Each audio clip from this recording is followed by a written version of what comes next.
Okay, good morning. Welcome to Great Math number 15. Great Math number 15. So this is a problem that was on your math club's homework, and we decided it would be good. This would be a good one to talk about for this movie.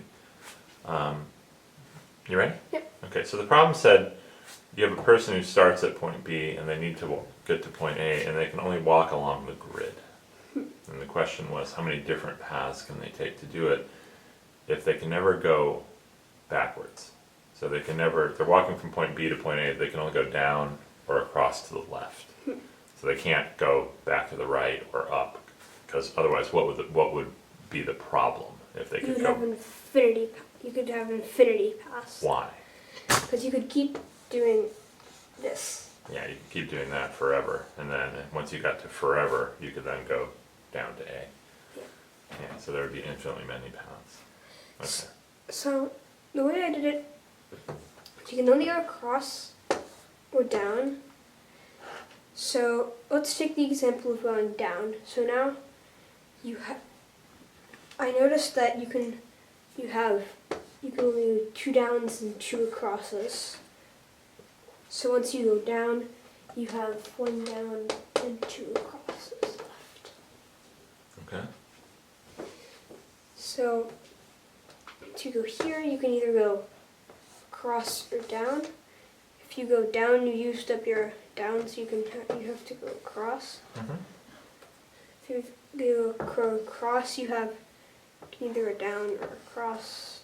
If you go here, you can go down. Okay. So once you go here, you can either go down, across, across, across, across, down, or across, down, across. Very good observation. So you can think about it as 2 by 1 to make it easier. Very nice. Very nice. So that's, if we're going down, first is 3.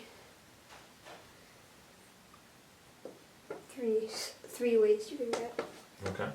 So now, if you go across first, it's basically the same thing because it's symmetrical.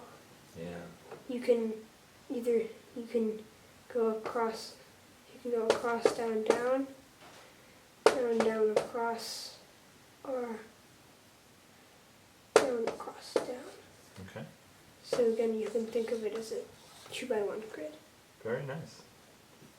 So what's the total number of paths? 6, because you have down first. You have 3, and across first. You have 3. Awesome. I'll show you a different way you can think about this. Okay. Which is kind of fun, but your way is great, by the way.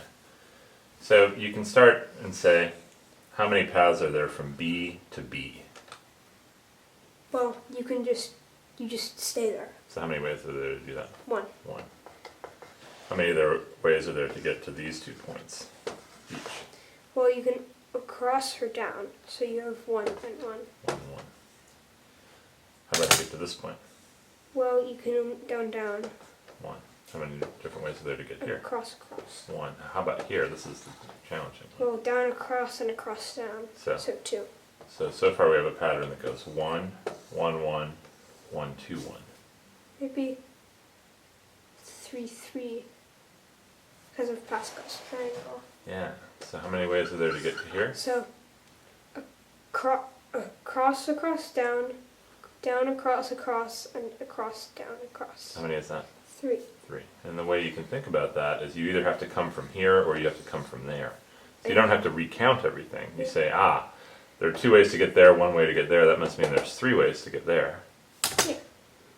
Similarly, 3 ways to get here. And then... So you see the 3, 3 that you thought you were going to see because of what? The 2 and the 1 here. But what's hiding inside of this grid?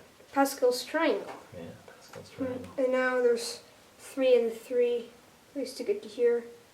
You get 6 ways to get here. 6. And what row of Pascal's triangle is this 6 part of? It's the 1, 4, 6, 4, 1 row. That's the 4th. Yeah, 1, 4, 6, 4, 1 row. Cool. Cool. Good job this morning, huh? Very good job.